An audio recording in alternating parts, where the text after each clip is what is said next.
Je suis ravie de vous retrouver aujourd'hui pour ce live qui ouvre la semaine, qui est inaugurée par Objectif Emploi. Donc ce que j'ai envie de vérifier d'abord, c'est que tout le monde m'entend bien, que vous êtes en ligne et que tout est OK pour vous au niveau du son notamment. Donc je vais attendre que vous me fassiez un petit signe dans les commentaires pour être sûr que vous êtes tous là et que vous m'entendez bien. Est-ce que quelqu'un pourrait me faire en commentaire un petit coucou? Juste pour confirmer que le son est OK et que tout est nickel.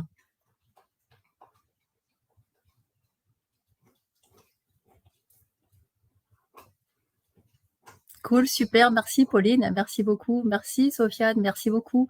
Bon OK alors, on va pouvoir commencer alors.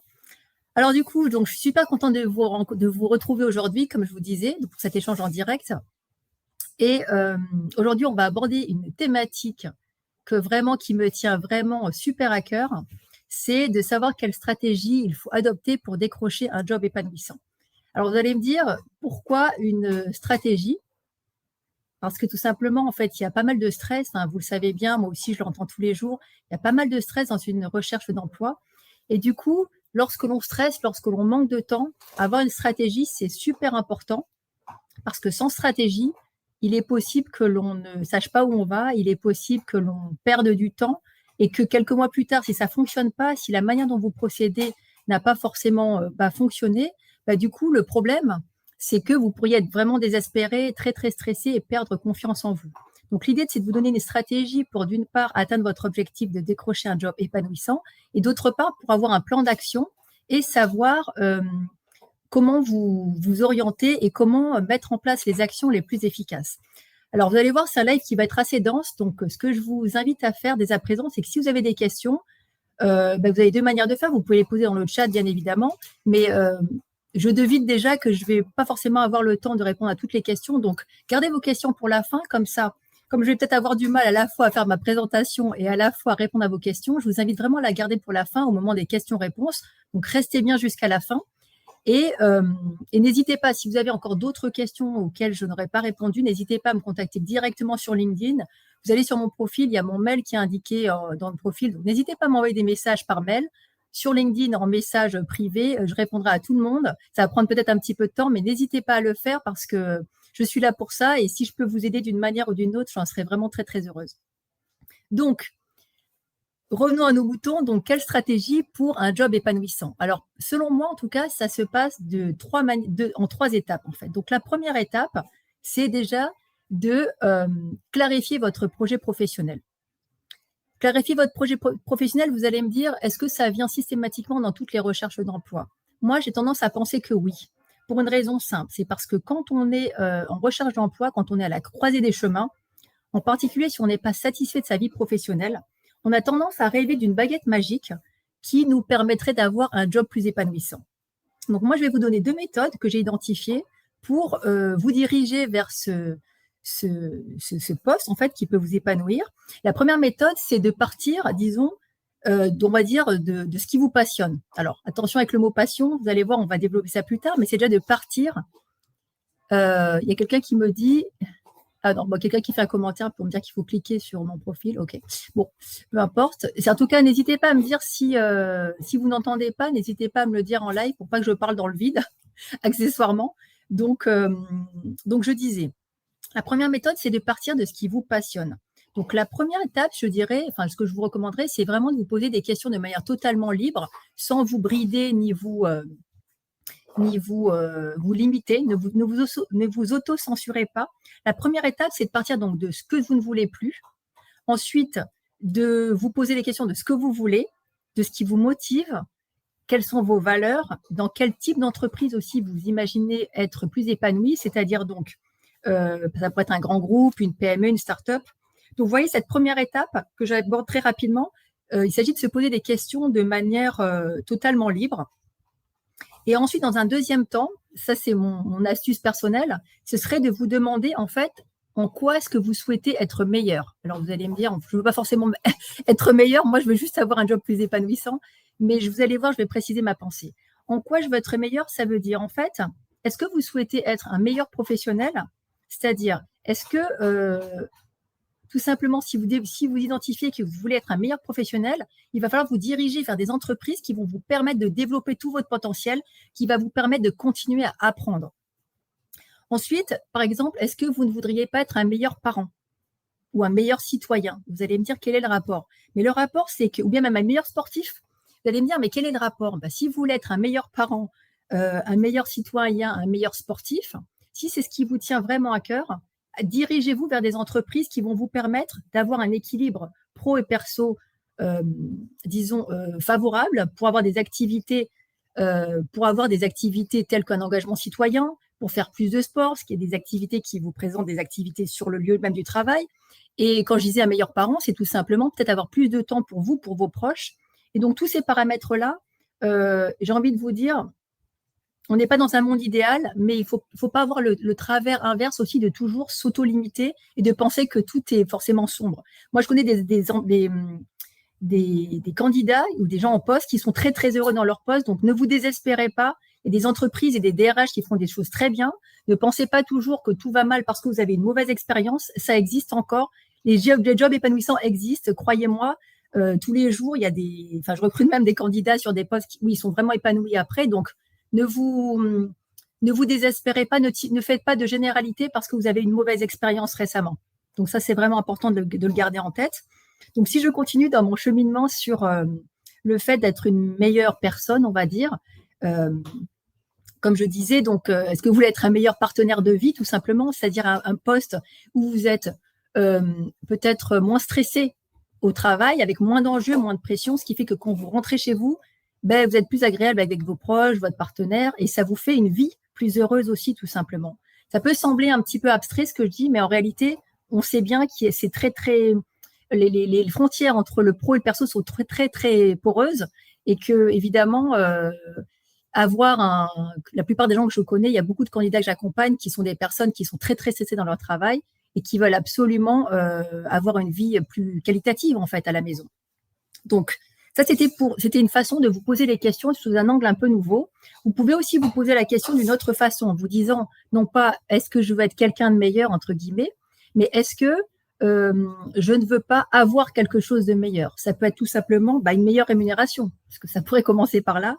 Donc, moi, ce que je vous invite à faire, c'est aller comparer les salaires sur Google. Vous allez faire des recherches sur Google pour voir quel est le marché de l'emploi, quels sont les salaires qui sont attrayants pour vous, qui correspondent à ce que vous voulez, qui correspondent surtout à vos compétences. Envoyez-moi par des messages sur LinkedIn plus tard. Je pourrais vous donner une liste de sites qui peuvent, parce qu'on n'a pas beaucoup de temps, mais de sites qui vous permettront de comparer tous les salaires que vous pourriez avoir en fonction de votre métier. Est-ce que vous voulez avoir, par exemple, une meilleure reconnaissance? Donc aussi également, allez voir une meilleure reconnaissance, ça veut dire un boss tout simplement, ou une entreprise qui reconnaît votre valeur et qui est bienveillante et qui valorise ses collaborateurs. Pour ça, allez voir sur LinkedIn, par exemple, un certain nombre, il y a des indicateurs faibles de ça, plus ou moins faibles. Allez sur LinkedIn voir ce que les dirigeants disent, ce que les collaborateurs disent. Vous verrez un petit peu le ton de l'entreprise, l'état d'esprit dans lequel les gens sont. Et ça peut vous donner des indicateurs, même si tout ce que les gens disent sur les réseaux sociaux n'est pas forcément conforme à la vie dans l'entreprise. Néanmoins, en fonction de la liberté que les gens ont de s'exprimer, la manière dont les gens vont parler de leur vie au travail, ça peut donner des indicateurs, en tout cas, pour vous orienter et vous donner quelques billes, disons, sur comment ça se passe dans l'entreprise au quotidien.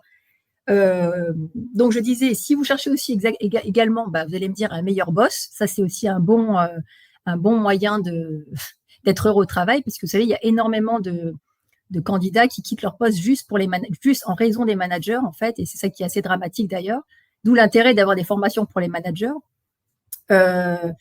Donc, je disais, il y a des personnes qui quittent leur métier leur poste, juste pour changer de manager. Donc, si vous cherchez un meilleur boss, c'est pareil. Allez enquêter en sous-marin sur LinkedIn pour voir un petit peu le profil de vos futurs N+1, de vos futurs, de vos futurs employeurs. Allez demander dans votre réseau si on connaît cette entreprise, qui s'y passe, etc. Allez voir sur Glassdoor également.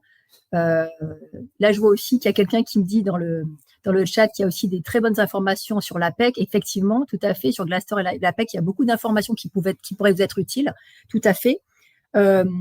Donc, par ailleurs, si vous cherchez donc aussi à avoir un meilleur avenir, tout simplement, Ça peut être ça, en fait, votre préoccupation. C'est-à-dire de vous dire, est-ce que moi, je veux une entreprise qui soit stable, en fait. Donc, soyez curieux, allez lire la presse de votre secteur, allez voir ce qui se passe pour la santé de l'entreprise, allez voir quel est ce qui se passe autour de cette entreprise-là. Ça peut vous donner des indications sur ce qui se passe dans le monde, sur le marché de l'emploi, sur l'avenir de cette entreprise, si elle est pérenne, si elle a les reins solides financièrement. Et ça vous permettra d'être plus détendu aussi par rapport à votre avenir, en fait, et l'avenir de l'entreprise. Qu'est-ce que je pourrais vous dire d'autre? Si vous voulez avoir des meilleurs collègues, encore une fois, LinkedIn, c'est un bon endroit pour ça. Allez voir un petit peu si tout simplement, les collègues entre eux se valorisent, se mettent en avant. Allez voir ce qui se passe un peu entre les collègues entre eux pour voir s'il y a une bonne ambiance. Et vous allez voir que ça peut vraiment, ça peut vous donner un indicateur de ce qui se passe, en tout cas de l'état d'esprit maison, quoi.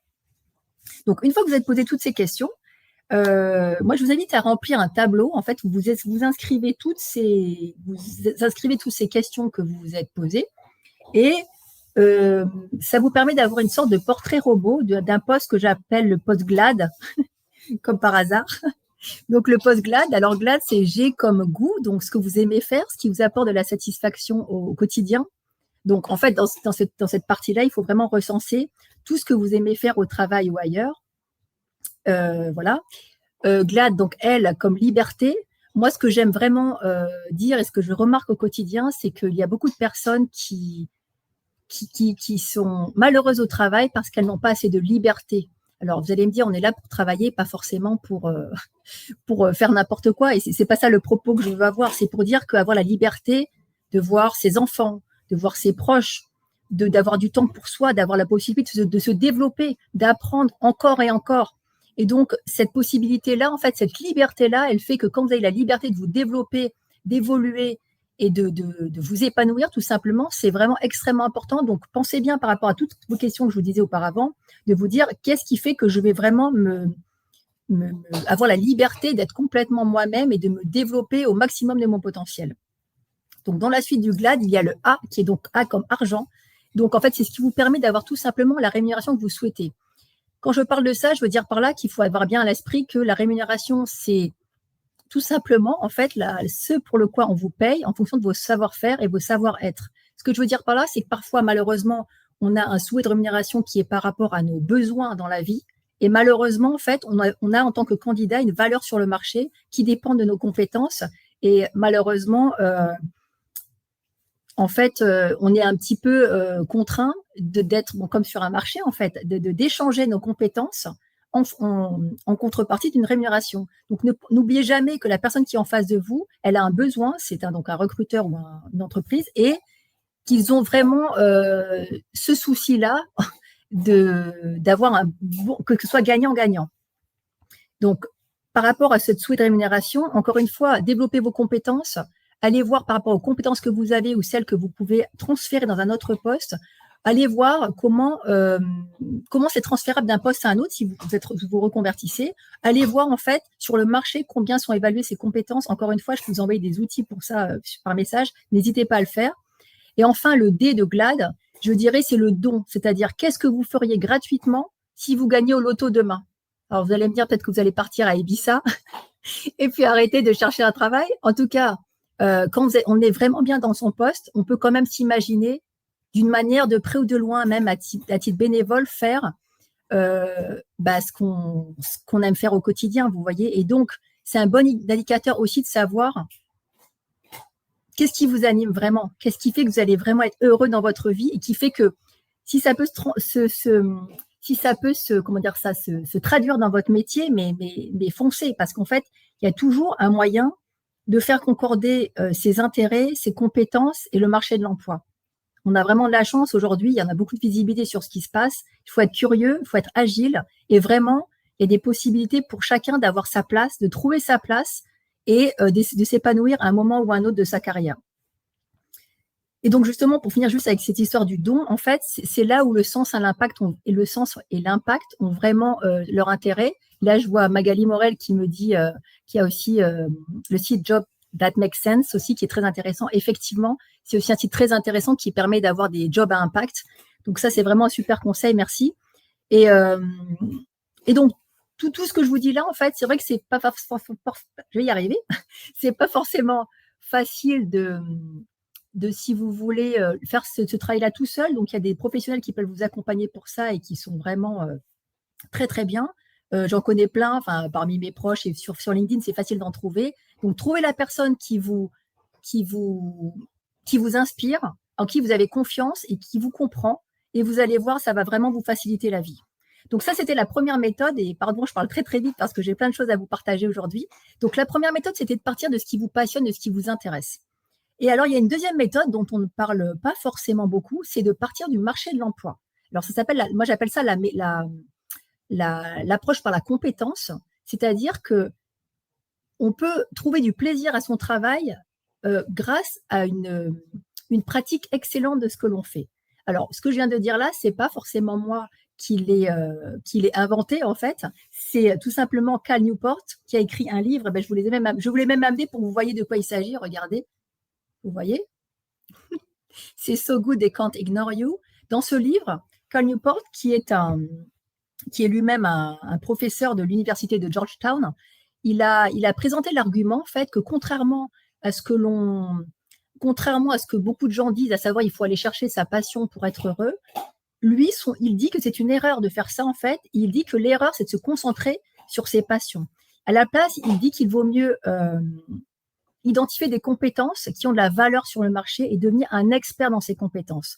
Et donc, en tant qu'expert irremplaçable, non seulement vous bénéficierez de plus d'autonomie, de liberté dans votre travail, mais en plus, vous aurez la satisfaction profonde de pratiquer une compétence à un niveau élevé. Et du coup, vous allez me dire, une fois qu'on a dit ça, c'est un petit peu nouveau, enfin, c'est pas connu de tous en tout cas. Et en fait, cette approche-là, elle est non seulement durable sur le marché de l'emploi parce que ça vous permet d'être employable, on va dire, mais en plus, effectivement, il peut y avoir comment dire ça, un gain de facilité pour trouver un job épanouissant. Pourquoi ? Parce que grâce à ça, comme son nom l'indique, donc vous devenez tellement bon qu'on ne peut plus vous ignorer, qu'en fait, ce sont les recruteurs qui vont venir à vous. C'est-à-dire que c'est vous qui allez être chassé. Et ça, c'est vrai que c'est vraiment important de le savoir parce qu'en fait, vous ne serez plus dans une position de demandeur de poste, mais plutôt de personnes qui allaient être chassées par le recruteur et qui allaient être courtisées, on va dire, parce que vous avez d'excellentes compétences. Et du coup, donc finalement, comme je disais, suivre ses passions, c'est pas forcément la meilleure façon de voir les choses.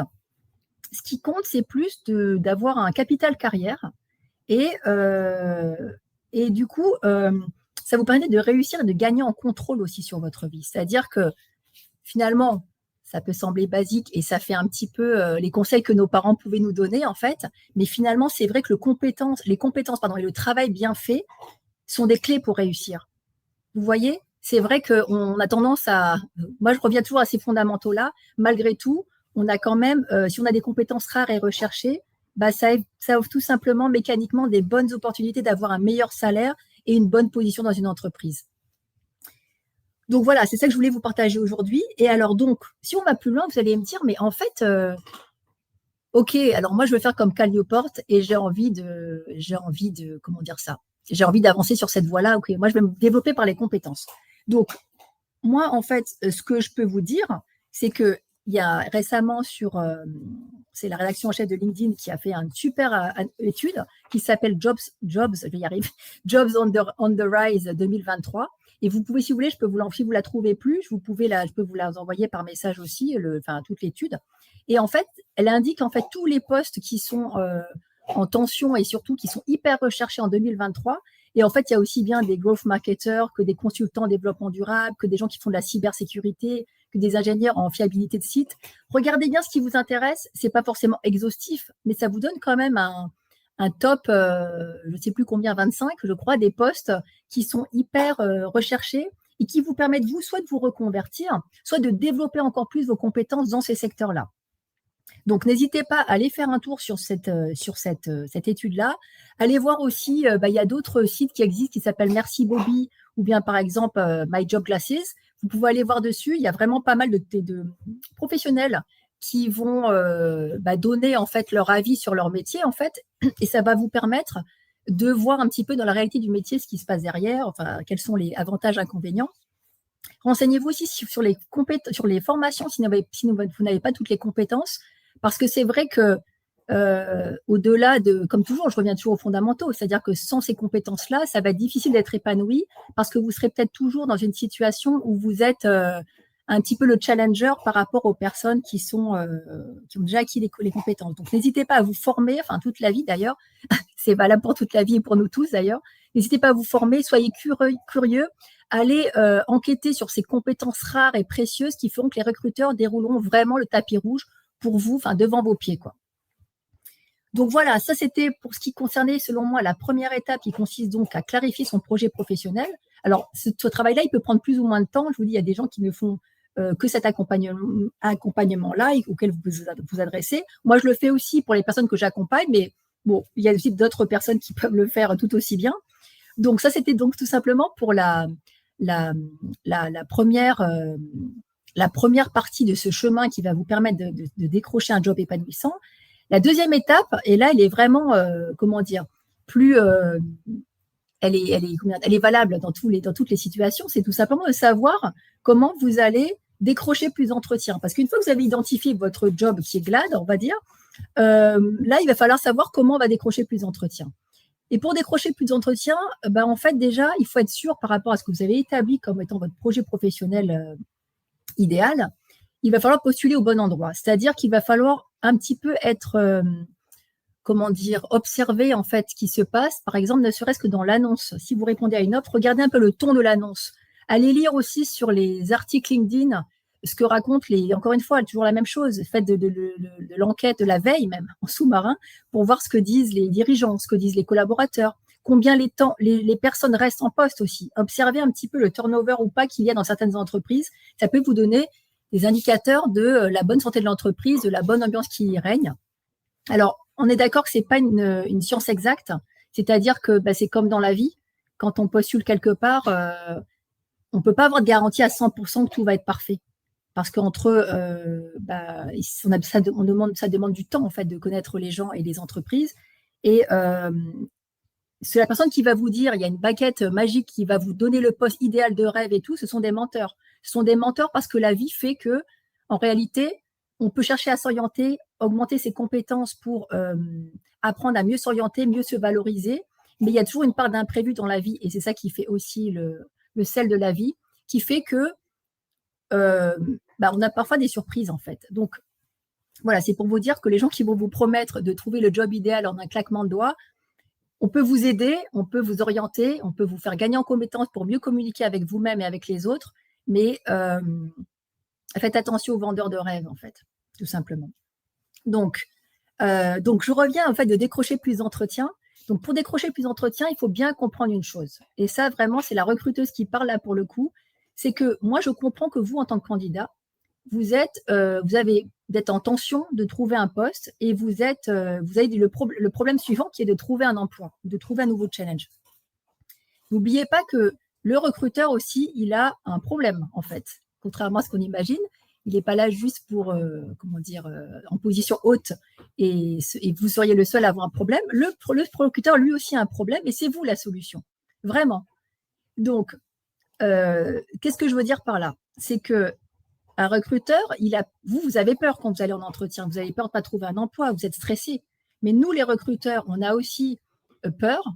Et on a peur de quoi? En fait, on a peur de plusieurs choses. On a peur de perdre notre temps, on a peur de nous tromper, on a peur de perdre de l'argent et on a peur de perdre notre réputation.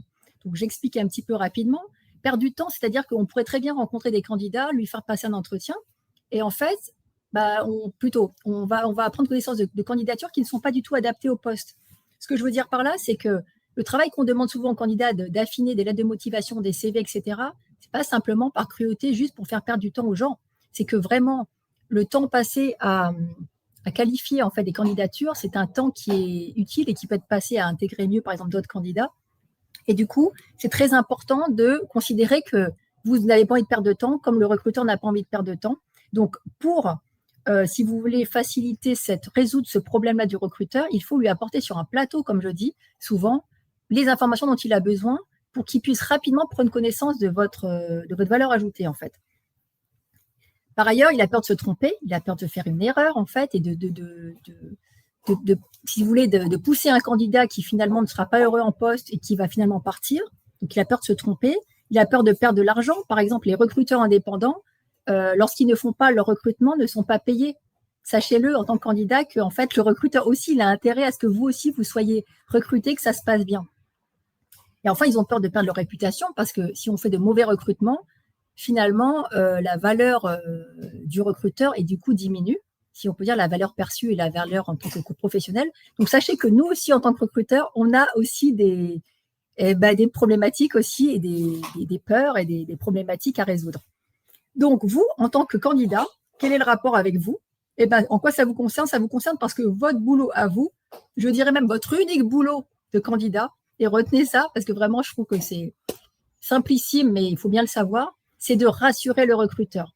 Tout votre boulot à vous, du début à la fin, c'est de rassurer le recruteur d'entrée de jeu avant même qu'il vous rencontre en entretien. Alors, vous allez me dire, OK, super, Gladys, et comment on fait ça? Comment on rassure le recruteur? Alors déjà, ne faites pas le touriste, comme j'ai envie de dire, c'est-à-dire que avoir un projet professionnel clair, comme vous disiez tout à l'heure, ça vous évite de postuler au hasard et sans réelle conviction. Parce que là, il y a un risque pour le recruteur. Il se dit, si vous arrivez, vous n'avez pas l'air convaincu, vous postulez à un poste qui n'est pas vraiment… on ne sait pas très bien pourquoi vous êtes là. Le problème de ça, c'est que le recruteur va se dire, mais moi, je ne vais même pas le prendre en entretien, cette personne-là, parce que, en fait, il va sans doute partir parce qu'il n'est pas vraiment là au bon endroit. Il ne sait même pas trop pourquoi il est là. Donc, en fait, c'est ça le truc, c'est que le recruteur ne va pas être rassuré sur le fait que vous auriez envie de rester et sur le fait que vous êtes la bonne personne pour le poste. Donc, pour rassurer le recruteur, vous avez, je dirais, quelques outils, 3 armes fatales, on va dire, 3 outils qui pourraient donner envie de vous faire passer un entretien. Déjà, votre CV. Alors ça, c'est une évidence, vous allez me dire. Mais on n'a pas le temps de voir en détail ce qui fait un bon CV ou pas, mais ça, on peut faire des ateliers dessus si nécessaire. Mais sachez qu'il y a vraiment une astuce ou même un conseil que je peux vous donner unique sur le CV et que trop de candidats oublient, c'est que, comment dire, un CV, si vous voulez, c'est intéressant d'avoir un CV pour prendre connaissance de qui vous êtes, d'avoir des informations sur vous, oui. Mais comme vous savez, le CV, c'est vous qui le faites. Donc, dans tout ce que vous dites, il y a un côté où vous êtes dans l'autoproclamation de vos compétences, l'autoproclamation de ce que vous avez fait, etc. Et ce qui va rassurer le recruteur, c'est de mettre des résultats. Je répète, il faut vraiment mettre des résultats dans un CV. Parce que sans les résultats, nous, on n'est pas sûr que… on ne se rend pas compte quel est votre impact. On ne se rend pas compte si votre valeur ajoutée, à quoi… quel est le avant-après quand vous venez? Quelle est la valeur que vous apportez dans une entreprise? Et cette valeur-là, elle se manifeste de manière patente, en fait, c'est évident, c'est par les résultats. Donc, n'hésitez pas à mettre dans vos postes des résultats. Alors, ça peut être quantitatif. Ça peut être, je ne sais pas, ça peut être commercial, hausse de chiffre d'affaires, par exemple, nombre de clients closés, nombre de clients signés, etc. Ça peut être aussi des résultats qualitatifs. Donc, vous voyez, il n'y a pas que du quantitatif, ça peut être mise en place d'une nouvelle organisation, optimisation du temps passé dans les process, je ne sais pas, mais vous voyez, ce n'est pas que des résultats quantitatifs. Donc, du qualitatif, on en veut, on en reveut, on en redemande. Donc, ça, c'était l'astuce que je pouvais donner concernant le CV. Concernant la lettre de motivation, ça, c'est une de vos armes fatales aussi. Alors, je sais que ça saoule tout le monde de faire des lettres de motivation. Si ça peut vous consoler, ce que je vais vous dire, sachez qu'une lettre de motivation, alors, c'est fastidieux à faire, c'est vrai. Après, peut-être que vous pourriez le considérer comme un entraînement à votre entretien d'embauche, c'est-à-dire que c'est pourquoi je dis que c'est un entraînement, parce qu'en fait, je vais vous donner un gros spoiler là, la lettre de motivation, c'est pas une lettre de motivation en fait. Une lettre de motivation, en fait, c'est une lettre de démonstration. C'est comme ça qu'il faudrait appeler ça, une lettre de démonstration. Et en fait, on a de la chance, c'est qu'il y a vraiment un gros big boss de la démonstration qui est né il y a 2400 ans et qui s'appelle Aristote. Et en fait, dans son livre qui s'appelle La Logique, et là, vous allez voir que vous allez me dire, mais de quoi elle me parle, Gladys? Elle me parle d'Aristote maintenant. Mais vous allez voir que vous avez tous vu ça à un moment ou à un autre dans votre vie. Est-ce que vous vous rappelez en 5e que quand vous étiez en train de faire des démonstrations mathématiques, il y avait vraiment il y avait vraiment un raisonnement logique. Vous vous rappelez le truc de on sait que, or, donc, CQFD? Mais c'est ça une lettre de motivation. Donc, je vous la fais par rapport à une lettre de motivation type.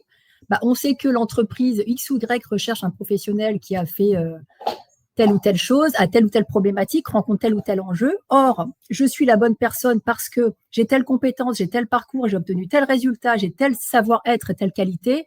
Je suis motivée par tel ou tel secteur, j'aime ces missions-là, j'ai envie de me développer pour ça, j'aime cette culture d'entreprise-là, j'ai déjà réalisé ces mêmes résultats ailleurs.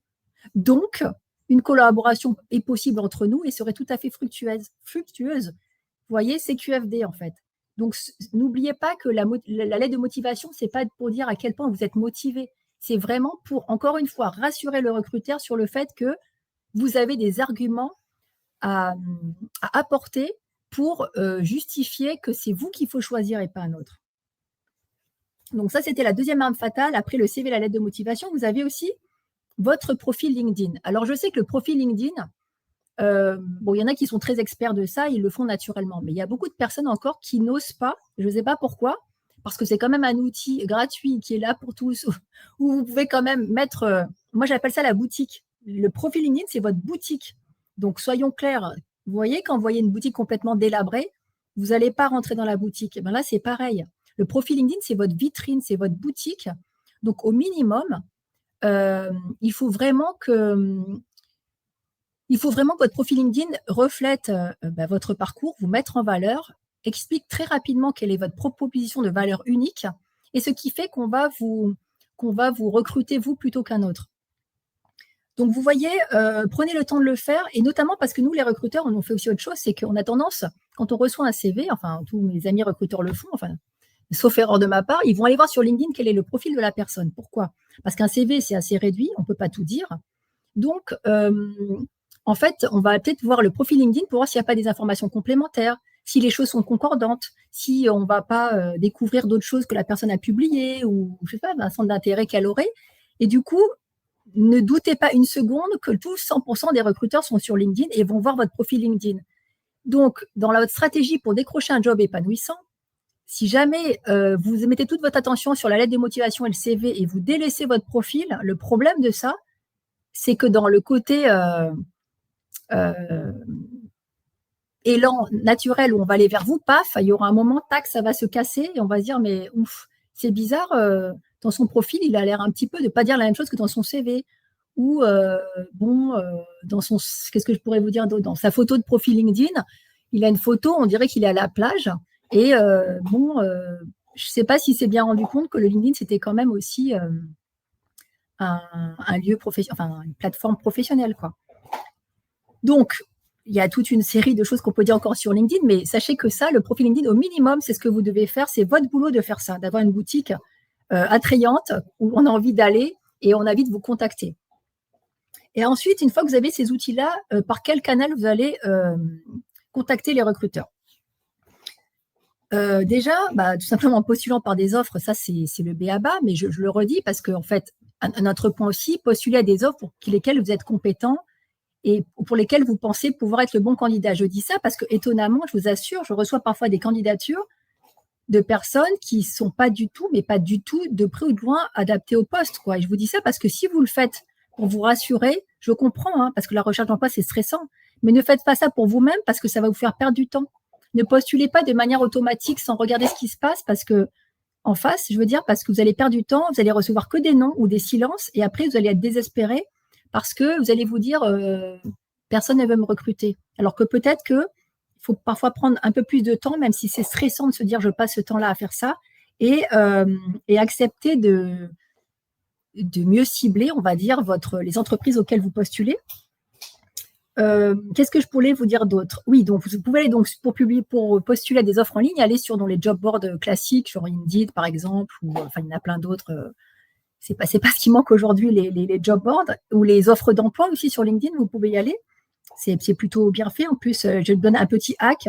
Si vous voyez des offres d'emploi qui sont publiées sur LinkedIn, il y a parfois le contact de la personne, donc le recruteur ou du N+1 qui va être indiqué sur l'offre. Bon, n'hésitez pas après à le contacter derrière.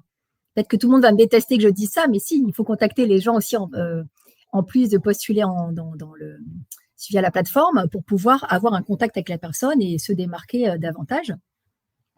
Le deuxième canal par lequel vous pouvez contacter un recruteur de près ou de loin, c'est votre réseau. Donc, votre réseau, c'est-à-dire vos proches, votre cercle professionnel, faites savoir que vous cherchez un nouvel emploi. Moi, je dirais que s'il y a bien une plateforme démocratique et utile pour tous et qu'on peut tous utiliser, quel que soit notre niveau social, notre origine sociale, qui on est, c'est LinkedIn. Et je le dis vraiment sincèrement parce que moi, à mon époque, quand je postulais, il fallait déposer des CV. Alors, vous allez me dire, quand je dis ça, on dirait que je suis un dinosaure, mais il fallait postuler, déposer des CV à la mano ou par la poste, en fait. Et là, vous vous rendez compte que vous avez accès à tout le monde, tous les CEO du monde, toutes les N+1 du monde possible, tous les DRH du monde, ils sont là, en fait. Alors, vous allez me dire, OK, mais c'est pas parce qu'ils sont là que moi, je vais les contacter, peut-être que je vais les déranger. Je vous assure que vraiment, les gens qui sont sur LinkedIn sont là pour être contactés. Et au pire, ils ne vous répondent pas, c'est pas grave. C'est pas grave. Mais vous avez tenté, quoi. Vous voyez, il faut le faire quand même. Parce que si vous ne le faites pas, les autres vont le faire. Donc là, vous voyez, vous avez la chance d'avoir le nom des gens qui sont en charge de ces postes-là. Vraiment, faites-le. Ne vous dites pas, même si vous recevez sans silence ou sans nom, allez chercher le 101e. Allez chercher le oui. Et ne vous désespérez pas. Parce que vraiment, il y a une place pour chacun, en fait. Il y a une place pour chacun, un poste qui va vous convenir. Et il faut, c'est vrai, faire preuve de beaucoup de détermination. Et il faut vraiment faire preuve de courage, c'est vrai. Mais ne vous désespérez pas parce que avec les bons outils, les bonnes méthodes, vous pourriez gagner du temps et finalement trouver ce qui vous va bien et commencer une nouvelle vie finalement. Donc, je reviens à cette histoire de réseau. Bien sûr, donc il y a LinkedIn, il y a aussi donc inviter au minimum 5 personnes par jour sur LinkedIn de votre secteur d'activité. Faites-le que vous-même, si vous ne cherchez pas de poste d'ailleurs, faites-le quand même, parce que ça va faire accroître votre réseau et tôt ou tard, ça pourrait vous être utile. Allez dans des salons, des journées portes ouvertes, des événements. Vraiment, soyez ouverts d'esprit, ouvrez les oreilles, ouvrez les yeux. Soyez disponibles pour les nouvelles opportunités. Et alors un truc super important que presque, enfin c'est pas que presque personne ne fait, c'est pas que les gens ne le font pas, mais je constate quand je le donne comme conseil que tout le monde ne le fait pas en tout cas. C'est que sur LinkedIn, mais faites des candidatures spontanées quoi. Je dis ça parce que LinkedIn, encore une fois, c'est fait pour ça, c'est-à-dire vous pouvez contacter qui en candidature spontanée? Vous pouvez contacter des DRH, vous pouvez contacter des N+1. Imaginons que vous êtes sales par exemple, mais allez contacter le head of sales directement de l'entreprise. Vous allez me dire OK, mais après, ils vont me dire d'aller voir le DRH. Oui, mais parfois, il s'avère qu'il y a des postes qui ne sont pas ouverts encore ou qui ne sont pas encore connus des DRH parce que c'est pas encore, on leur a pas encore transmis l'information. Mais les opérationnels, eux, le savent. Donc, allez les contacter, ça vous fera du réseau en plus, ça vous permettra de vous faire différencier auprès d'eux. Et peut-être que ça sera eux la porte d'entrée parce qu'il n'y aura peut-être pas de poste qui sera publié à ce moment-là. Donc, allez contacter ces N+1 potentiels et je vous donne juste un petit process pour le faire de manière efficace. Vous faites un message 1, vous invitez la personne. Message 2, vous le remerciez d'avoir accepté votre invitation. Message 3, vous envoyez votre CV, votre lettre de motivation, enfin votre lettre de démonstration ciblée. Message 4, vous relancez une semaine plus tard si vous n'ont pas répondu. Message 5, vous relancez encore une semaine si vous n'avez pas répondu. Vous allez me dire, waouh, mais ça c'est super chronophage, moi j'ai pas le temps de faire ça et tout ça. En fait, bon, je peux vous donner des techniques aussi pour automatiser tout ça et pour accélérer votre process si vous voulez. Enfin, n'hésitez pas à me demander en message, je vous expliquerai comment faire et je vais me créer une formation pour ça s'il le faut. Mais il y a vraiment des techniques pour pouvoir automatiser ça, mais toujours de manière personnalisée pour pas que ça devienne, on veut pas de robots, quoi. Parce que finalement, les robots, le problème, c'est que même si vous passez la barre, si vous voulez, décrocher un entretien, après, ça sera quand même vous qui serez en entretien. Donc, autant faire les choses de manière personnalisée pour être même sûr que vous êtes à la bonne place et que ce job auquel vous postulez, il va être épanouissant pour vous. Ensuite, je continue mon petit chemin sur par quel canal vous pouvez contacter un recruteur. Donc, vous pouvez le contacter aussi par le site internet des entreprises, évidemment. Vous pouvez aussi contacter donc les cabinets de recrutement, contacter les recruteurs. Je veux dire les recruteurs indépendants ou les cabinets de recrutement, parce que eux, ils sont toujours en recherche de nouveaux candidats. D'ailleurs, si vous allez dans le chat de ce live dont on parle, je suis sûre qu'il y a des recruteurs qui sont là. Allez les contacter, allez les voir et je suis sûre qu'ils sont là à attendre que vous les contactiez. Ils sont venus faire, pardon de dire, mais ils sont venus faire leur petite tour ici aussi peut-être pour voir quels étaient les candidats intéressants. Donc, n'hésitez pas à les contacter. S'ils sont dans ce live, je ne suis pas sûre que c'est pour décrocher un job plus épanouissant, c'est surtout pour vous recruter vous. Donc, n'hésitez pas à le faire. Soyez opportuniste un petit peu et osez. Vous allez voir, Vous aurez beaucoup plus, peut-être un petit peu de gêne au début, mais après, vous allez voir, ça va être très positif pour vous. Maintenant, une fois que vous avez décroché votre entretien, il va savoir maintenant en 3e étape, pour décrocher ce job épanouissant, il va falloir réussir vos entretiens. Donc, pour réussir vos entretiens, bon, je vais vous donner des conseils qui sont ceux qu'on donne en amont toujours, enfin, qui sont toujours les mêmes généraux, mais je préfère le dire quand même. N'hésitez pas à vous préparer. Vous allez me dire, OK, ça c'est évident, on se prépare bien sûr, mais alors, autant j'ai tendance à dire qu'il faut y aller comme on est, comme on dit, comme chez McDo, oui, allez-y tel que vous y êtes, c'est-à-dire n'allez pas jouer un rôle, mais à l'inverse, si vous voulez, comment dire, préparez-vous, c'est-à-dire que préparez-vous à donner toute la valeur qui pourrait être intéressante pour un recruteur, vous voyez. N'allez pas, si vous voulez, en vous disant, bon, je suis motivé, ils vont le voir parce que je suis là. Non, ça reste toujours une argumentation. Vous pouvez être le meilleur candidat du monde, ça restera toujours de l'autoproclamation si vous ne le prouvez pas. Quand on dit le prouver, je répète encore la même chose, c'est pas prouver dans le sens où on aurait des doutes sur vos compétences. C'est qu'en fait, on ne vous connaît pas. C'est pas qu'on se méfie, c'est qu'on ne vous connaît pas. Donc, si vous ne le prouvez pas et vous ne le démontrez pas, encore une fois, et ben, nous, on n'est pas obligé de vous croire, quoi. On ne sait pas si c'est vrai. Donc, nous, on a besoin de résultats, on a besoin de démonstrations. Donc, avant votre entretien, allez faire un petit tour au frais, j'ai envie de dire, si c'est en visio notamment, plutôt que d'être complètement stressé et crispé devant votre écran. Installez bien tout ce qui concerne votre setup, votre installation de matériel et tout. Assurez-vous que tout est OK, que vous êtes bien habillé, même en visio. Habillez-vous correctement, je le dis, parce que parfois, on voit des choses étonnantes. Croyez-moi, j'en ai fait les frais. Donc, soyez aussi bien apprêté pour le jour d'entretien que vous le seriez en visio. C'est vraiment important. Et s'il n'y avait qu'une seule s'il n'y a qu'une seule question en fait qu'il faudrait préparer en fait, vraiment, et à laquelle vous devrez réfléchir, c'est pourquoi vous et pas un autre. Parce que finalement, c'est la seule question qu'on se pose en fait. Pourquoi il faudrait vous choisir vous plutôt qu'un autre? Donc, cette question-là, c'est le pitch que vous devez préparer enfin, contre toute chose. Parce qu'imaginons, vous arrivez en entretien et le recruteur ne vous dit rien d'autre que, par exemple, présentez-vous. Et là, il n'y a pas de question, il n'y a que cette question-là. Donc, la question la plus importante, c'est de réfléchir à pourquoi vous et pas un autre, parce que finalement, ça va vous permettre de rassembler quelles sont vos compétences, votre valeur ajoutée, tout ce que vous pouvez apporter à l'entreprise, qui fait que vous serez unique, parce que vous êtes de toute façon unique avec votre propre valeur, et que vous pourrez l'amener sur un plateau recruteur. Je voulais aborder aussi un sujet, c'est que souvent, les candidats me disent, en fait, moi, j'ai peur des questions pièges, en fait. Mais en fait, sachez qu'un recruteur ne cherche pas à vous piéger. Alors, vous allez me dire, là, tout le monde va peut-être se hurler en disant, mais si, moi, j'ai une mauvaise expérience, le recruteur cherche à me piéger, on est des gens cruels. Mais le matin, on ne se lève pas en se disant, je vais casser du candidat, quoi. Je veux dire, franchement, enfin, sauf des psychopathes, mais je ne connais pas de recruteurs psychopathes au cours de moi. Et non, mais sérieusement, en fait, on ne se lève pas le matin en se disant, je vais aller casser du candidat aujourd'hui, parce que comme je vous disais tout à l'heure, si on ne recrute pas, c'est nous qui sommes perdants.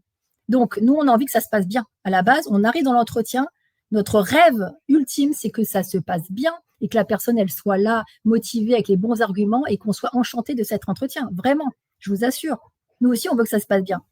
Et donc, il n'y a pas de questions pièges. Les questions que vous allez trouver, en fait, c'est juste que soit vous n'avez pas bien préparé, soit vous n'avez pas pris conscience peut-être qu'il y a des grands groupes de questions, en fait, qui sont posées de manière, on va dire, entre guillemets, peut-être aléatoire, dans le sens dans le désordre, mais qui finalement, si on les récapitule, elles se rassemblent toujours finalement autour de questions sur votre personnalité, pour connaître des informations sur votre personnalité, pour savoir, par exemple, si je vous dis parlez-moi de vous, pardon, là c'est pas une question sur votre personnalité, mais si je vous dis par exemple parlez-moi de vous, le recruteur va poser cette question pour déterminer si votre profil peut en correspondre au poste à pourvoir. Si il vous pose des questions comme qu'est-ce que je pourrais vous dire d'autre? Des questions sur vos qualités et vos défauts. Vous allez dire, je suis sûre qu'en 2023, il n'y a normalement plus personne qui pose cette question-là. Mais supposons que vous, ça vous stresse d'y répondre. Dites-vous que cette question, elle est posée, si jamais, par malheur, ça vous arrive un jour, par hasard étrange. Cette question, elle est posée juste pour savoir si vous avez préparé l'entretien et si vous savez rebondir et si vous avez une bonne connaissance de l'image que vous avez et de ce que vos collègues savent de vous et votre N+1 aussi. Par exemple, si on vous pose la question, qu'est-ce qui, dans votre parcours, vous amène ici, aujourd'hui? Vous voyez, on veut savoir en fait si votre motivation, elle correspond suffisamment au poste pour que vous restiez longtemps après. On veut savoir si ça vient de loin ou si vous êtes là un petit peu par hasard. Donc j'ai une foule de questions comme ça que d'ailleurs je peux vous transmettre, qui sont des questions qui sont, comment dire, qui se rassemblent toutes sur des grandes catégories. Donc, c'est des questions sur votre personnalité, des questions sur votre motivation, des questions sur votre expérience, des questions sur vos compétences, des questions sur votre curiosité même. Est-ce que vous êtes quelqu'un de curieux? Des questions qui permettent de déterminer si vous êtes une personne qui va facilement s'intégrer dans une équipe et que l'on peut manager facilement et qui sera agréable avec qui échanger au quotidien. Des questions sur votre avenir et vos ambitions, des questions qui sont finalement qui se rangent toujours dans des grandes catégories. Et juste un dernier conseil par rapport aux entretiens, quoi qu'il arrive, moi mon conseil il ne faut pas essayer d'impressionner le recruteur ou d'essayer de jouer un rôle, quoi. Parce que déjà ça va vous mettre mal à l'aise et en plus, comment dire, ça se travaille de bien communiquer avec les gens, c'est vrai, mais ne jouez pas un rôle parce que finalement vous-même ça va vous mettre mal à l'aise. Donc le mieux c'est d'être honnête. Et de bien se préparer et de bien réfléchir à chaque question. Pourquoi est-ce que le recruteur me pose cette question-là? Il y a toujours une raison derrière. C'est jamais par hasard. Et enfin, et après, je vous laisse poser vos questions. Une dernière chose pour reboucler avec la stratégie pour un job épanouissant. Il y a des questions à poser en entretien qui sont très importantes pour valider le fait que le job va être épanouissant ou pas, ou en tout cas pour avoir des indicateurs que ça peut être ce qu'il vous faut comme job plutôt qu'un autre. À savoir, quelle est l'évolution qui est prévue dans le poste? Quels sont les enjeux du poste? Quelles sont les valeurs de l'entreprise? Alors là, une question qu'on ne pose jamais, mais que j'aimerais bien entendre moi, c'est est-ce que le N+1, ou en tout cas si c'est le N+1 qui est en face de vous, soit vous lui demandez directement, soit c'est un recruteur et vous lui demandez, est-ce que la personne qui recrute, enfin mon futur boss, est-ce qu'il a eu des déceptions et des satisfactions au sein de son équipe ou par le passé? Je veux dire par là, est-ce que en fait la personne qui recrute, elle a déjà elle a vu des échecs en fait dans les candidats et elle aimerait bien rencontrer un candidat qui n'est pas pour ne pas recommencer, voilà ce que je vais y arriver, on va pas rencontrer les mêmes écueils avec vous. C'est ça sa préoccupation. Donc demandez-lui, comme ça il verra que vous vous préoccupez aussi de ses besoins à lui, et c'est très important. Et vous, ça vous permettra de valider que c'est pour vous aussi que ce poste est fait pour vous. Posez des questions sur l'équipe. Si c'est un DRH qui vous fait l'entretien, demandez-lui pourquoi avez-vous rejoint cette entreprise. Peut-être que ça va un peu l'étonner, mais posez-lui cette question. Il a sans doute une bonne réponse à vous apporter. Et c'est suffisamment original comme question pour que ça puisse l'interpeller, qu'il se souvienne de vous de toute façon. Si c'est un recruteur, un cabinet de recrutement, demandez au recruteur s'il a d'autres entreprises du même secteur.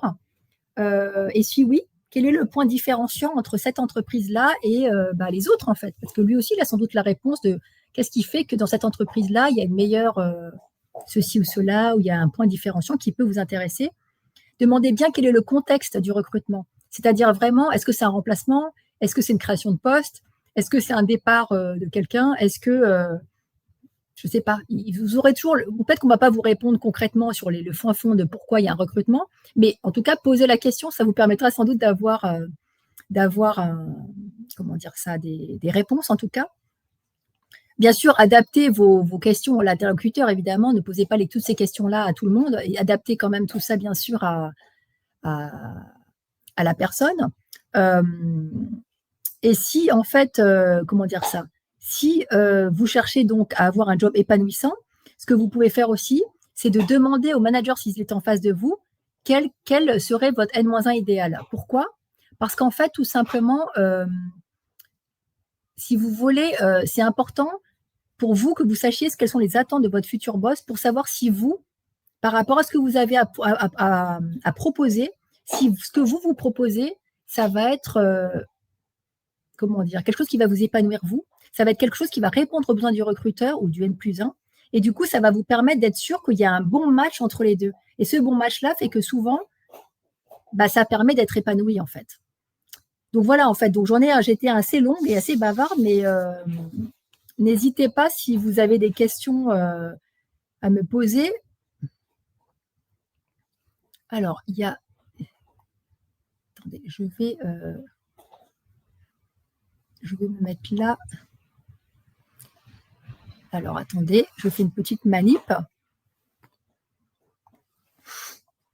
Je fais une petite manip pour, il y a Sylvia Di Pasquale qui me demande, auriez-vous des conseils que le candidat peut poser au recruteur pour savoir si l'entreprise va lui permettre de s'épanouir dans cette boîte? Oui, c'est ce que je disais tout à l'heure, Sylvia, c'est quel est le plan de formation? Quelle est l'évolution possible? Quels sont comment est-ce que je peux me projeter dans cette entreprise-là de manière durable? Donc, est-ce qu'il y a un plan de carrière qui est prévu? Est-ce qu'il y a une possibilité d'évoluer verticalement ou même en changeant de poste au sein de l'entreprise? Donc, poser ce genre de questions, ça peut vous aider à savoir si vous serez épanoui dedans.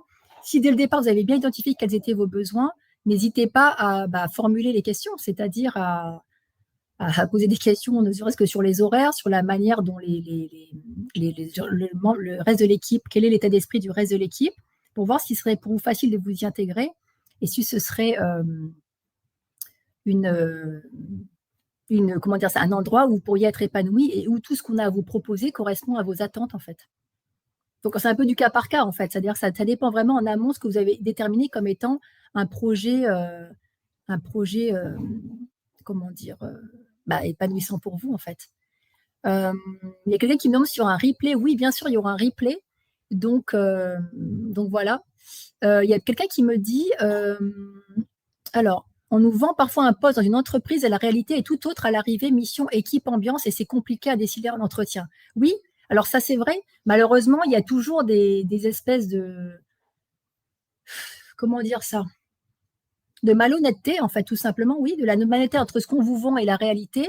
Alors, tout ce que vous pouvez faire, en fait, c'est déjà en amont, dans l'entretien, de poser les questions précisément, sans avoir l'air trop crispé non plus, mais en ayant l'air de poser des questions pour vous intéresser de manière... Poser des questions ouvertes pour pas que ce soit trop...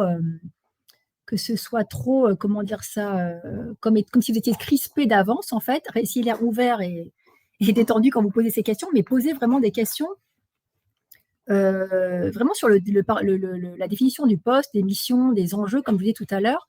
Et effectivement, parfois, malheureusement, le poste ne correspond pas à vos attentes. Alors du coup, oui, la période d'essai, ça sert à ça. Ça permet aussi de voir si en face, ça correspond à vos attentes. D'ailleurs, j'en profite pour vous donner un petit hack aussi. Si jamais, comment dire ça, vous imaginons, vous avez fini une période d'essai et vous n'avez pas terminé votre période d'essai, vous pouvez dire, c'est toujours une question difficile à répondre en fait, n'hésitez pas à dire aux recruteurs, en fait, et souvent il faut que ce soit vrai, c'est mieux que ce soit vrai, c'est que en fait que justement le poste ne correspondait pas à vos attentes et ce qu'on vous avait proposé ne correspond pas à ce qui a été, la réalité du poste ne correspondait pas à ce qu'on nous avait proposé. Voilà. Qu'est-ce que je pourrais vous dire? Oui, il y a Cécile Bannon qui dit qu'il y a des entreprises qui effectivement qui affichent leur préoccupation pour le bien-être et que c'est vrai que, alors, moi j'aurais tendance à penser que je préfère une entreprise. Alors, on ne sait jamais trop en fait si les entreprises elles sont là pour faire de la communication ou si c'est vraiment réel, quoi. Après, j'ai envie de dire, je préfère dans le doute, hein, je préfère comme une entreprise qui affiche une préoccupation pour le bien-être de ses collaborateurs qu'une entreprise qui ne l'affiche pas. Après,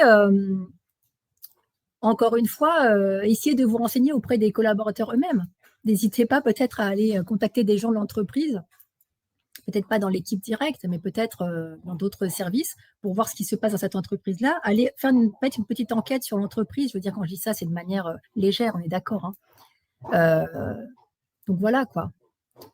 Donc, alors qu'il y a Sylvia qui me dit, prenez mon autre question. Vous avez déjà répondu à celle-ci. Alors, quelle est la question que vous voulez à laquelle je réponde? En attendant, il y a quelqu'un qui me dit quel conseil. Alors, Émilie me dit quel conseil pour bien gérer les relances après l'envoi du CV, la lettre de motivation avant l'entretien. Alors, en fait, les conseils pour bien gérer les relances, c'est que oui, faites un tableau de suivi qui vous permet de savoir quand vous devez relancer, parce que si vous postulez beaucoup, il y a un moment où vous serez peut-être un petit peu perdu. Vous pouvez faire un tableau de suivi avec un tableau Excel. Vous pouvez aussi en faire un sur Notion comme Notion en français. Donc, vous pouvez aller sur Notion et faire un tableau de suivi qui vous permet de suivre vos candidatures. et qui vous permet de savoir quand relancer les recruteurs, parce que nous, les recruteurs, parfois, on se fait ghoster et on n'a pas de réponse des candidats. Mais je sais que pour vous aussi, c'est difficile à vivre dans le sens où vous pouvez envoyer une candidature, il n'y a pas de réponse, il y a un entretien et puis après, il n'y a plus de réponse et vous ne savez pas comment faire. Dans tous les cas, on ne vous reprochera jamais de relancer. Vraiment, ne vous sentez pas, ne vous dites pas je vais être lourd, je vais relancer. Il y a 100%, dans 100% des cas, nous, on est content d'avoir déjà remercié après l'entretien, remercier et réexpliquer que ça vous intéresse toujours, parce que autant vous demandez qu'est-ce qu'on a pensé de vous, mais nous, on veut savoir aussi ce que vous avez, est-ce que vous avez apprécié, ce qu'on vous a proposé, est-ce que ça correspond à votre besoin. Donc déjà, non seulement il faut remercier et dire qu'on est toujours aligné avec le poste, mais il faut aussi relancer, parce que parfois, il suffit qu'il y ait une personne absente dans l'équipe, qu'il y ait un petit changement de stratégie à ce moment-là et qu'il y ait quelques remaniements en interne à ce moment-là, enfin, que sais-je, vraiment, il faut vraiment n'hésitez pas à relancer, vous ne serez jamais lourd, vous serez peut-être un message parmi 200 dans la boîte mail du recruteur, donc ça ne sera jamais trop lourd, vous voyez. Et on ne vous reprochera jamais d'être motivé et de relancer, quoi. Donc ne vous inquiétez pas pour ça. Il y a Camille qui me dit, j'ai une question. Vous avez dit que lorsqu'on postule, mais qu'on n'a jamais de retour. Alors, on n'a jamais de retour, même pour un entretien après des 1000 candidatures en 1 an et demi. Pourtant, j'ai changé plusieurs fois de stratégie, mais aucune ne fonctionne. Je sais pas, Camille, je sais pas, envoyez-moi un message, on peut en parler ensemble si vous voulez. Je sais pas qu'est-ce que vous avez mis en place. Peut-être qu'il y a simplement un maillon dans la chaîne de tout ce qu'on a dit qui est pas exactement au rendez-vous. Parce que c'est vrai qu'en 1 an et demi, ne pas avoir pas du tout, que ça fonctionne pas en 1 an et demi, c'est quand même très long, 1 an et demi, et je comprends que ça vous inquiète. Donc vraiment, n'hésitez pas. Alors, il y a Sylvia qui me dit, peut-on poser la question au recruteur, selon vous, c'est quoi un job épanouissant pour savoir si l'entreprise peut nous correspondre? Oui, alors moi, je ne la poserai pas comme ça, parce que si on dit ça, peut-être que le recruteur, il va se dire que c'est pas lui de répondre à ça, quoi, en fait. Ça, quoi. Il va se dire, mais moi, c'est pas à moi de répondre, c'est quoi un job épanouissant, parce que le job épanouissant, il dépend de chaque personne. Donc, la question serait plutôt de poser par rapport à mes critères qui sont ceci ou cela.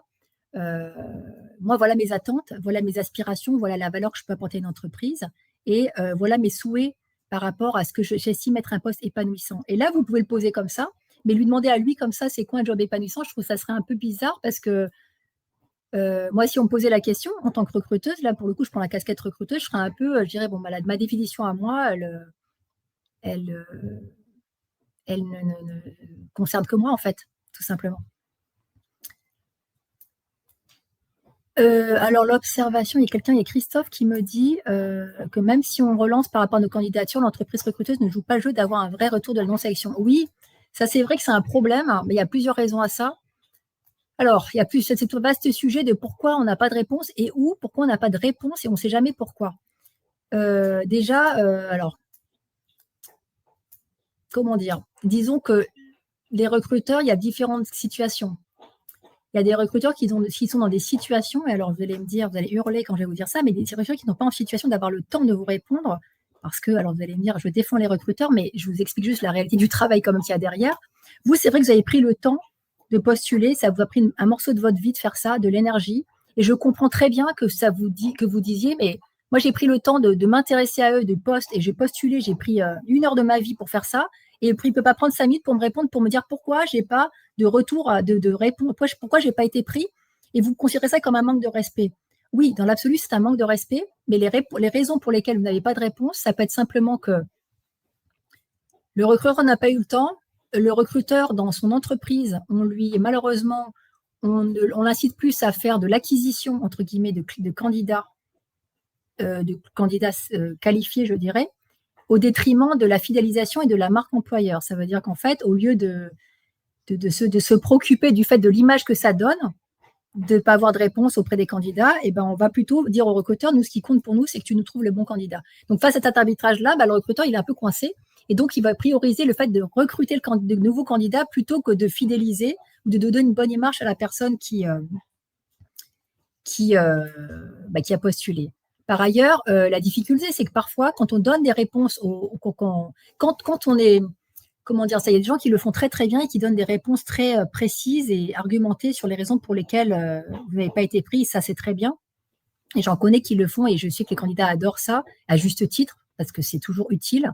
Si jamais ça dépend pas de vous qu'on vous fasse une réponse ou pas, malheureusement. Donc moi, le conseil que je peux vous donner, qui dépend de vous, en revanche, c'est de demander au recruteur. Si vous avez son contact, demandez-lui, est-ce que vous pourriez me faire un retour pour me donner des informations sur les raisons pour lesquelles j'ai pas été recrutée. Et là, c'est très important, ce que je vais vous dire comme nuance, c'est très important, c'est vraiment de préciser, quand vous dites quand vous envoyez ce message-là, vraiment préciser que ce n'est pas pour le faire changer d'avis. Je précise ça parce que souvent, si vous arrivez à un recruteur, vous lui dites pourquoi j'ai pas été recruté, sa crainte, ça peut être qu'il soit obligé de passer presque autant de temps dans l'entretien que d'expliquer pourquoi vous ne l'avez pas été recruté. Alors, quand je le dis comme ça peut sembler un peu brutal, mais la réalité, c'est que si vous lui dites d'entrée de jeu, ce n'est pas pour vous faire changer d'avis, mais c'est simplement pour moi, pour progresser, pour évoluer comment dire ça, évoluer dans ma recherche d'emploi et m'améliorer pour la prochaine fois, vous avez une chance qu'ils vous répondent. Maintenant, si jamais vous n'avez pas la réponse, c'est dommage parce que vous ne saurez pas pourquoi, mais au moins vous aurez posé la question, vous avez une chance d'avoir la réponse. Et enfin, surtout, je vous invite vraiment alors c'est très difficile ce que je vais vous dire à faire, mais c'est vraiment une disposition mentale. Quand vous n'avez pas de réponse, quand vous avez des noms, ne tirez pas des conclusions générales de ça. Je veux dire par là. C'est pas parce que c'est dur de ce que je vais dire, mais c'est parce que vous avez 100 noms ou 100 refus ou 100 silences que ça veut dire que vous n'avez pas de valeur. Votre valeur professionnelle n'a rien à voir avec votre valeur professionnelle plutôt. Le succès que vous avez dans vos candidatures plutôt, dans vos candidatures, n'a rien à voir avec votre valeur personnelle ou professionnelle. Ça n'a rien à voir. Donc, je sais que c'est dur et que c'est un petit peu théorique quand je le dis, parce qu'au final, se prendre des portes dans la figure ou des noms, ça fait mal à tout le monde. Mais dans ce cas-là, si vous avez vraiment une succession de noms, de refus, soit interrogez-vous sur est-ce qu'il n'y a pas quelque chose qui ne va pas dans ma candidature que j'ignore parce que je n'ai pas fait attention ou je ne savais pas, ou est-ce que je postule au bon endroit, et aussi est-ce que comment dire ça, est-ce que finalement, est-ce que ça n'a pas forcément de rapport avec vous-même. Donc ça, ce que je veux dire par là, c'est que n'en tirez pas de conclusion parce que malheureusement, il n'y a pas d'autre conclusion à faire que cette entreprise-là, mon profil ne correspondait pas à cette entreprise-là, quoi. Donc voilà, est-ce que alors quelqu'un m'a dit, Christophe me dit, j'ai déjà fait, des fois ça botte en touche ou sont surpris de la démarche, même avec une approche ouverte pour progresser. Oui, comme je disais Christophe, en fait, Gonzalez, c'est ça, c'est que oui, en fait, il faut essayer quand même. Il faut essayer quand même, même si effectivement, on ne nous répond pas toujours, mais il faut essayer. Parce que si vous ne demandez pas, par contre, vous êtes sûr que vous n'aurez jamais la réponse. Donc, dans le doute. Et puis, par ailleurs, ça peut être sympa pour autre chose, c'est que montrer qu'on est dans une démarche de progression et d'amélioration, ça peut être bien parce que qui sait si le recruteur n'a pas un autre, si vous voulez, un autre poste en fait qui pourrait vous correspondre, et ça va lui donner une bonne image de vous, qui va voir que vous êtes dans la construction, vous êtes positif et que vous cherchez quand même à vous améliorer, à travailler en collaboration. Déjà, vous avez une attitude professionnelle tout simplement. Donc voilà, je pense que ça peut vous aider aussi à vous dire, bon, je vais répondre calmement, sans émotion, en demandant juste un feedback. Alors, il y a Rémi qui me demande, est-il pertinent de demander des informations sur les membres de l'équipe? En fait, ça dépend comment on les demande, mais après, il n'y a pas de... Oui, c'est pertinent, je trouve. C'est-à-dire que vous allez travailler, vous allez les intégrer dans une équipe. Le fait que vous posiez la question, la personne en face va se dire, bon, elle ne travaille pas toute seule dans son coin, cette personne-là, ce candidat sait qu'il va tenir compte de ses collègues, il s'intéresse pour voir quelle est la structure de l'équipe, quels sont les rapports hiérarchiques, quelle est la distribution des rôles de chacun. Donc oui, poser cette question-là, c'est tout à fait pertinent. Et puis ça permet de traiter d'un sujet qui va grandement impacter votre épanouissement après au travail, en fait. C'est qui sont les autres personnes, quels sont leurs rôles, et vous, comment est-ce que vous intégrez dans tout ça, vous insérez dans tout ça, quoi. Et oui, merci Perrine, merci beaucoup. Si ça peut être utile, ce que je dis peut être utile, tant mieux. En fait, effectivement, ça c'est le but. Alors, quelqu'un me dit, ouais, il faut expliquer aux recruteurs le lien entre l'expérience candidat et la marque employeur. Beaucoup de recruteurs ne savent pas.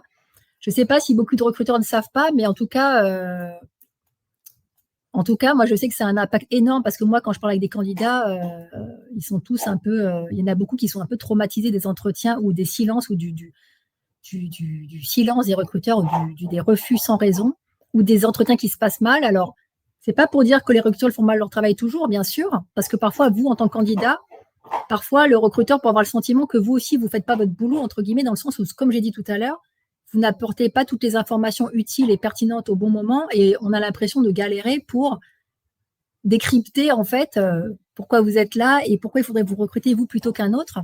Donc, vous voyez, c'est un petit peu donnant-donnant et moi, je veux pas faire de généralité. Il y a des recruteurs qui font de l'excellent boulot, qui sont hyper motivés, qui font tout ce qu'ils peuvent pour faire qui prennent vraiment du temps, qui prennent vraiment du temps pour faire comment on appelle ça, des retours. Il y en a qui sont très bienveillants. Et il y a de toutes sortes de choses et toutes sortes de personnes. Mais encore une fois, ce qui compte, c'est vraiment de ne pas tirer de conclusions sur votre valeur personnelle. Et c'est pas parce que je vous répète la même chose, c'est pas parce que vous avez 100 noms ou 100 silences que le 101e, ça va pas être le bon. Et si vraiment il y a que des silences, vraiment interrogez-vous sur votre stratégie. Où est-ce que le bas blesse? Parce que le but ultime de tout ça, c'est que si vous n'avez pas la bonne méthode, le problème, c'est qu'à force d'avoir des noms, on finit par douter de sa valeur. Et qu'est-ce qui se passe? Vous allez en entretien. Et derrière, même si le job, c'est le job de votre vie, le job de rêve, bah, en fait, si vous êtes mauvais en entretien parce que vous n'avez pas confiance en vous, bah, du coup, ça ne va pas se passer. Vous n'aurez toujours pas l'entretien. Donc, vous voyez, c'est ça, c'est une sorte de cercle vicieux comme ça où on peut, à force d'échouer, même pour des mauvaises raisons, on finit par être déstabilisé, en fait. Et du coup, ça crée qu'on n'a plus le poste, en fait. Alors, il y a quelqu'un, il y a Gère qui me dit quand la cause du refus, c'est qu'on n'a pas assez d'expérience professionnelle, on est jeune diplômé, dans ce cas, comment puis-je faire pour décrocher un poste? Pourtant, j'ai effectué des stages et des projets académiques qui collent avec ce qu'ils recherchent, c'est devenu frustrant. Oui, alors ça, c'est le problème des jeunes diplômés ou des personnes qui cherchent un stage aussi, c'est que vous allez toujours tomber sur des situations où, malheureusement, on va vous dire, comment dire ça, c'est toujours le débat, quand on est soit trop vieux, on nous dit soit qu'on est trop vieux, soit qu'on est trop jeune et qu'on n'a pas d'expérience. Donc, vous voyez, on est toujours le trop jeune ou le trop vieux de quelqu'un de toute façon. Et là, en fait, pour répondre à Agère, soit en fait, il y a deux possibilités si on vous dit que vous n'avez pas assez d'expérience. Soit c'est parce que la fiche de poste, elle correspond à un candidat qui n'existe pas. Je m'explique, il y a parfois des fiches de poste qui sont soit mal faites, soit que la personne en face ne s'est pas rendu compte que le mouton à 6 pattes n'existait pas. Donc, va créer une annonce avec un profil de candidat qui n'existe pas. Donc, ça, en fait, c'est un fantasme que certains ont sur des candidats, par exemple, jeunes diplômés qui ont déjà de l'expérience, et ça n'existe pas, en fait, tout simplement. Donc, pour le coup, ça risque pas d'être vous si vous êtes jeune diplômé. Et si on vous dit, si vous avez toute l'expérience requise, que vous avez les bonnes compétences, etc., et que, en fait, vous vous rendez compte qu'on vous dit toujours non, alors que vraiment toutes les cases sont cochées, en tout cas, il faut en être sûr de ça déjà au départ, peut-être que ce qui fait défaut, c'est peut-être qu'en entretien, par exemple, ou dans votre manière de prospecter ou de vous adresser aux recruteurs, il y a un problème. Parce que peut-être que les gens disent ça, malheureusement, c'est une fausse raison, on va dire. C'est pas la bonne raison. Peut-être que la raison, en fait, c'est que dans la manière dont vous êtes présenté en entretien, ou peut-être même dans votre lettre de motivation, je ne sais pas, il y a quelque chose qui n'est pas optimal. Ou bien, autre possibilité, c'est que vraiment, il faut juste façon de parler, on est d'accord, je n'ai pas dit que c'était facile, il faut postuler encore et encore pour faire entrer dans votre entonnoir envoyer plus postuler, voilà, pour que, en fait, vous ayez des chances, statistiquement, de tomber décrocher un entretien, bien que vous n'ayez pas forcément énormément d'expérience. Il y a Patrice qui me dit, est-ce que vous conseillez de mettre en avant des problèmes de santé qui n'apparaissent pas dans le CV et qui expliquent pourquoi vous avez eu un parcours professionnel un peu, peut-être pas continu?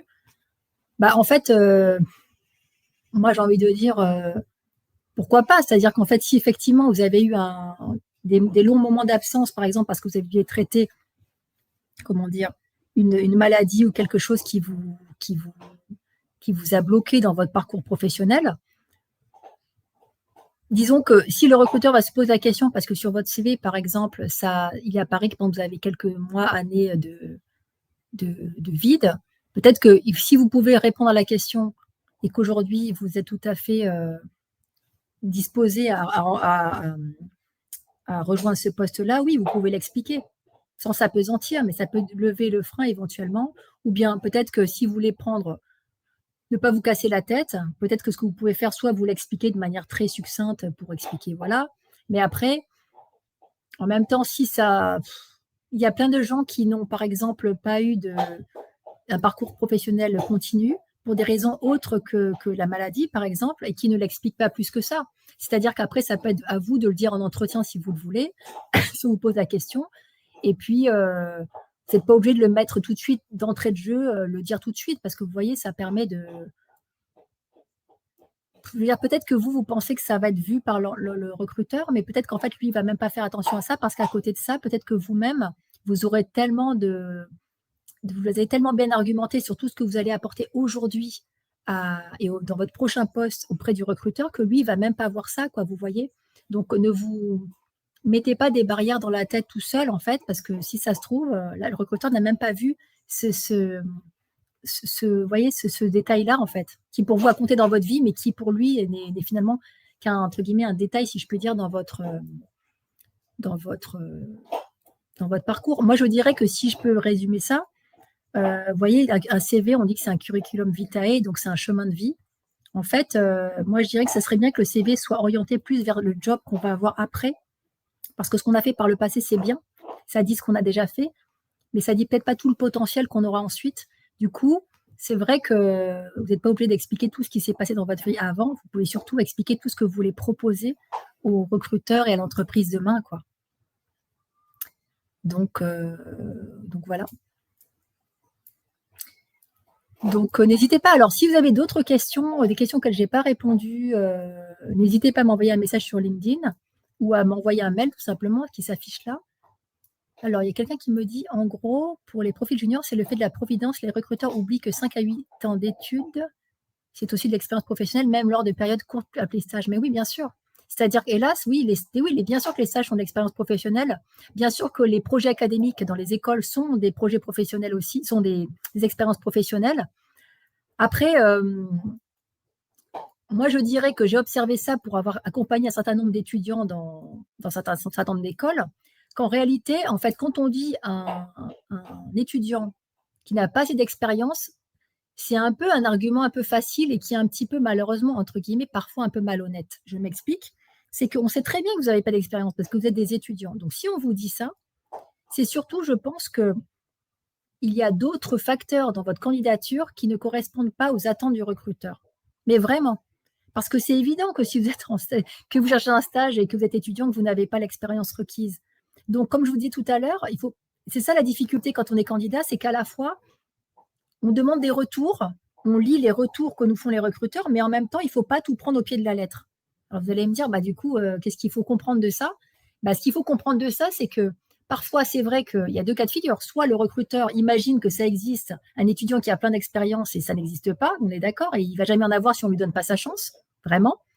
Ou deuxièmement, peu importe qu'il ait ou pas d'expérience, dans le reste de sa candidature, il y avait des choses qui faisaient défaut. Et du coup, malheureusement, en fait, on n'a pas pu, la candidature n'a pas été convaincante. Donc cet argument de, voilà, vous n'avez pas assez d'expérience, bon, je sais que c'est énervant, alors il faut essayer de ne pas s'énerver quand on vous dit ça, parce que je comprends que vous ayez vraiment les nerfs quand on vous dit ça, parce que c'est une évidence. Après, je vais vous dire franchement, quand on prend connaissance d'un CV, on voit très bien quelle est l'expérience de la personne.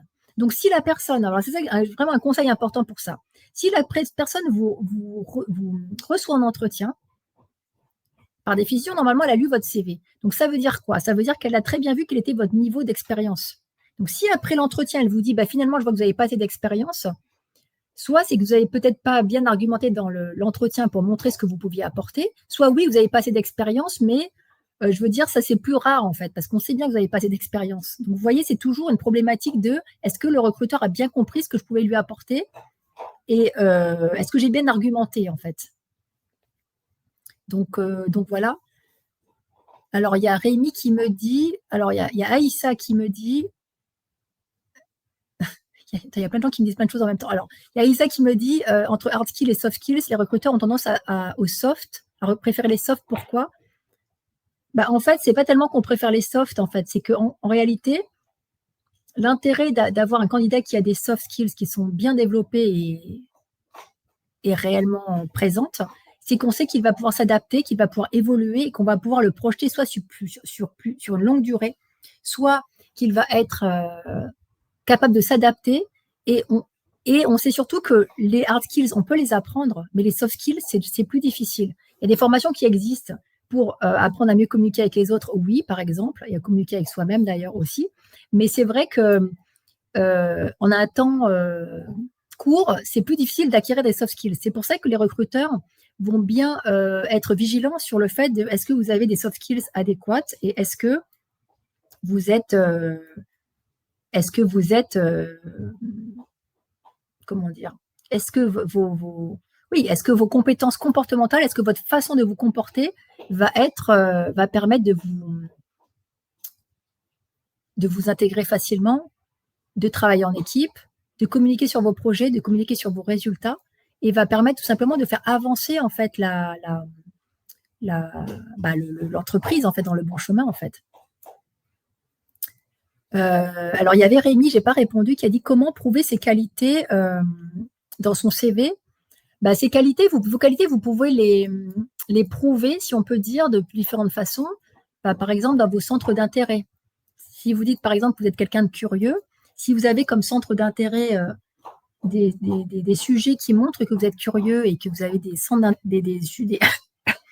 intérêts personnels qui sont soit atypiques, soit assez profonds et nichés sur une thématique donnée, on va se dire que vous êtes curieux. Essayez de vous dire, OK, on ne me connaît pas, dans mon CV, quelle sorte d'activité j'ai, quel sport je fais, quelle activité je fais, ou enfin tout autre. Qu'est-ce qui m'intéresse qui pourrait montrer cela, en fait, ma qualité. Et pareil, pour comment montrer ses qualités à travers vos résultats aussi. Vous voyez, comme je disais tout à l'heure, dans votre CV, si vous dites, par exemple, que vous êtes orienté résultat ou que vous êtes déterminé, ça, en fait, vous pouvez le montrer en expliquant dans chacune de vos expériences que, par exemple, que dans un contexte difficile, vous avez maintenu le cap et que vous avez continué à développer, vous développer dans votre poste et obtenir des résultats. En montrant vos résultats aussi, vous montrez que en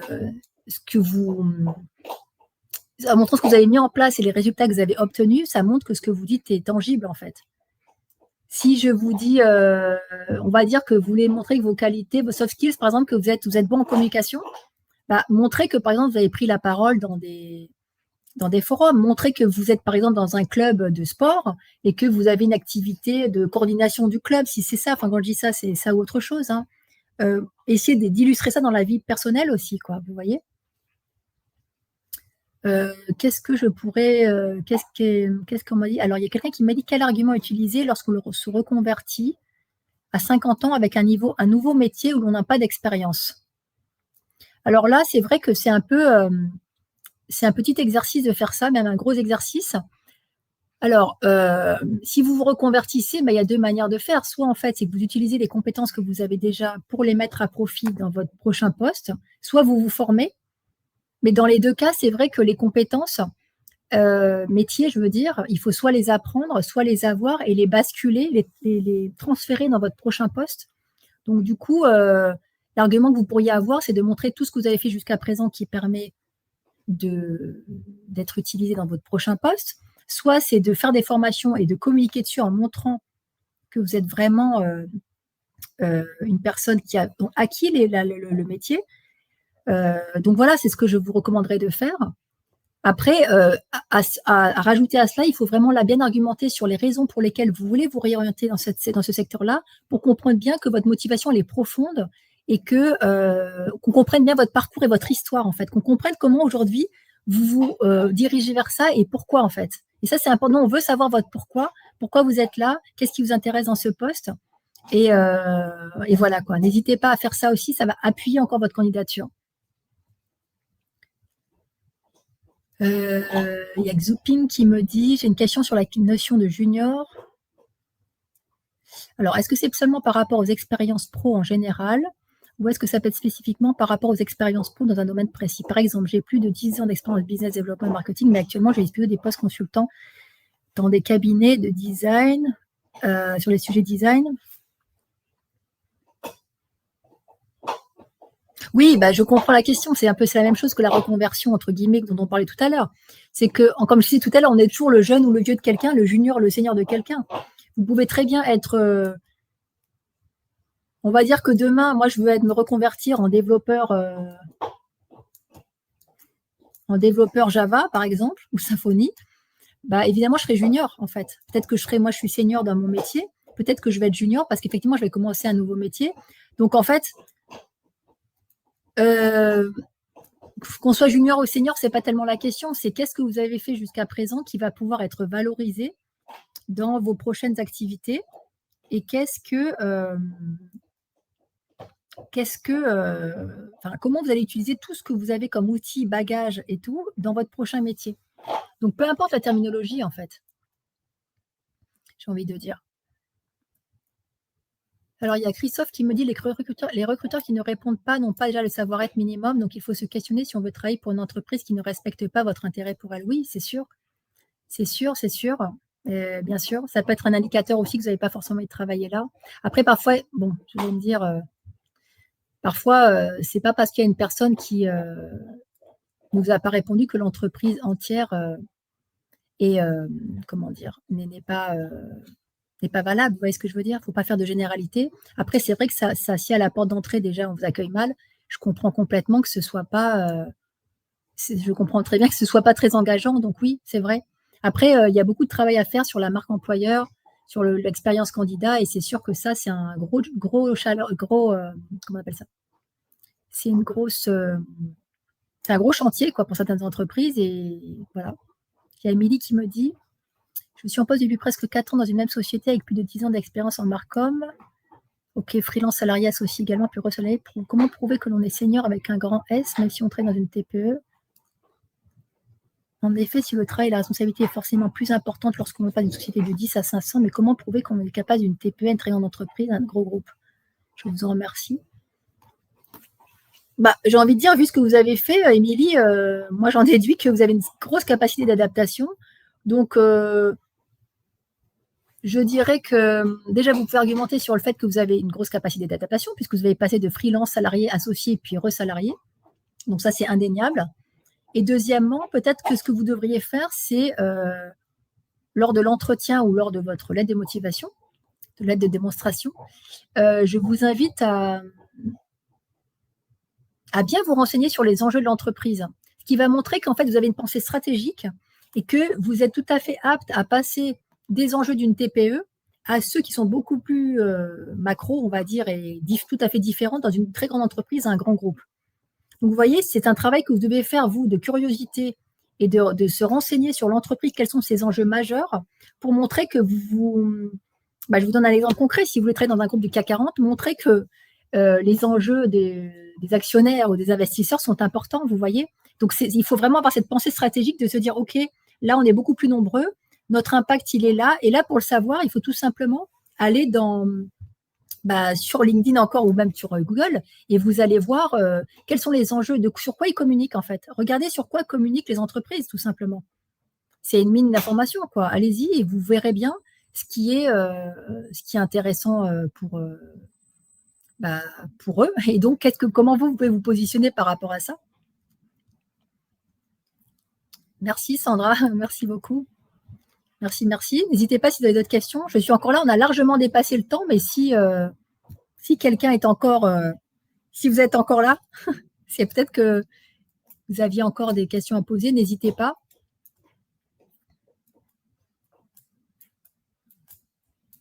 Bon, écoutez, en tout cas, puisque là, je pense qu'il n'y a plus de questions, je vais vous laisser déjeuner peut-être, tranquillement. Et puis, merci à tous pour votre présence. Alors bon, j'ai dû aborder les sujets parfois un petit peu rapidement et d'une manière un petit peu précipitée parce qu'il y avait beaucoup de sujets. Donc voilà, donc n'hésitez pas à me contacter si vous le souhaitez. Ah bah alors, du coup, il y a Florian qui m'envoie encore des questions. Maintenant, tout le monde me pose des questions quand je dis que je vais arrêter. Alors, il y a Florian qui me dit comment se démarquer avec une candidature spontanée, car on me renvoie souvent automatiquement. J'arrive plus à lire la suite. Donc, comment se démarquer avec une candidature spontanée? Bah, en fait, je finirai avec cette dernière question. Eh ben, pour se démarquer avec une candidature spontanée, en fait, il faut vraiment, encore une fois, aller bien se renseigner sur l'entreprise pour voir comment vous pouvez adresser des réponses aux enjeux de l'entreprise pour qu'on voit que vous avez postulé là et que vous n'êtes pas là par hasard, en fait, parce que votre valeur professionnelle, elle sera toujours, entre guillemets, la même, quelle que soit l'entreprise, entre guillemets, vous allez postuler. Mais en revanche, quand vous faites une candidature spontanée, c'est très, très important d'expliquer pourquoi vous êtes là et pas ailleurs, en fait. Pourquoi vous avez postulé là? Qu'est-ce qui, dans ce secteur-là, vous intéresse? Quels sont les enjeux que vous pensez pouvoir adresser avec succès? Qu'est-ce que vous avez fait dans le passé qui vous permet de dire que vous allez peut-être réussir aussi dans cet autre challenge? Donc, dans une candidature spontanée, il faut vraiment insister sur vos points forts. Voilà. Ce qui fait que vous avez telle compétence, telle durée de poste, tel résultat encore, telle compétence comportementale, et que cette entreprise-là, elle répond complètement à vos attentes en termes de valeur, en termes d'engagement, en termes de politique, de politique interne, par exemple, que vous avez pu voir, ce dont on parle dans l'actualité, que ça vous intéresse particulièrement. N'hésitez pas à aller voir dans l'actualité ce que justement les entreprises disent. Comme ça, vous pourrez vraiment rebondir dessus sur l'actualité du moment. Et ça touche vraiment les entreprises de voir, vous êtes allé voir jusqu'à leur dernière actualité pour voir que vous êtes vraiment connecté avec elles en live, quoi, en réel, et que c'est pas juste, vous n'avez pas postulé par hasard, quoi. Donc, en tout cas, moi, je vous dis merci infiniment d'être là. Merci d'être resté avec moi jusqu'au bout. Et sinon, bonne journée à tous les autres. N'hésitez pas à m'envoyer des messages. Je vous souhaite beaucoup, beaucoup de courage dans votre recherche d'emploi. Gardez confiance. Sachez que le fait d'apprendre à mieux communiquer avec les recruteurs et même à garder courage avec vous, ça s'apprend. C'est pas parce qu'aujourd'hui ça fonctionne pas que ça ne fonctionnera pas toujours. Ne vous désespérez pas, et surtout, la seule chose que j'ai à vous dire, c'est qu'il y a des jobs épanouissants qui existent. Il faut être juste en capacité d'aller les décrocher, les trouver, mais ils existent. Il y a d'espoir. Il y a de l'espoir que vous réussissiez un jour. Il y a de l'espoir de trouver des postes ou des entreprises ou des DRH qui sont bienveillants, qui font des belles choses. Donc vraiment, peut-être qu'en ce moment, vous êtes dans une période sombre et pleine d'incertitudes, mais sachez que ça ne sera pas toute votre vie comme ça et que ça peut s'améliorer. Vraiment. Donc, je pense à vous. Bon courage à vous tous. Et puis,